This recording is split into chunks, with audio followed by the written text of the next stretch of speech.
அஸ்ஸலாமு அலைக்கும் ஃப்ரெண்ட்ஸ்லாம் திக் அண்ட் க்ரீமியான கேரட் கீர் என்னோட ஸ்டைல் எப்படி செய்து பார்க்கலாமா? அது மாதிரி சேனல் ஃபஸ்ட் டைம் பார்க்கலாம் மறக்காமல் சப்ஸ்கிரைப் பண்ணிக்கோங்க. இதுக்காக நான் வந்து டெல்லி கேரட் தான் எடுத்துருக்கேன். நல்ல ஒரு கலர் கொடுக்கும்.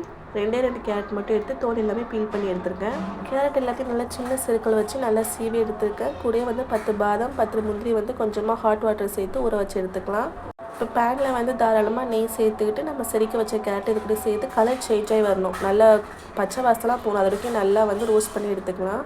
இது கூட வந்து ஒரு 1/2 லிட்டர் அளவுக்கு திக்கான மில்க் வந்து சேர்த்துருக்கேன்.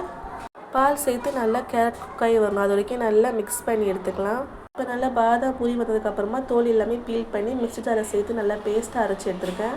பாலாடை வந்து சைடில் நல்லா திரட்டு வரும். அதை நம்ம எடுத்து விட்டு நல்லா கேரட் குக்காய் வந்ததுக்கப்புறமா நம்ம பேஸ்ட் அரைச்சி வச்சுருந்தோம்னா முந்திரி பாதாம் அதையும் கூட சேர்த்து நல்லா மிக்ஸ் பண்ணி நல்லா திக்காக வரும். இது கூட வந்து 1 கப் அளவுக்கு நான் சுகர் சேர்த்துருக்கேன். இதுக்கு பதிலாக நீங்கள் கண்டென்ஸ் மில்க் கூட சேர்த்துக்கலாம்.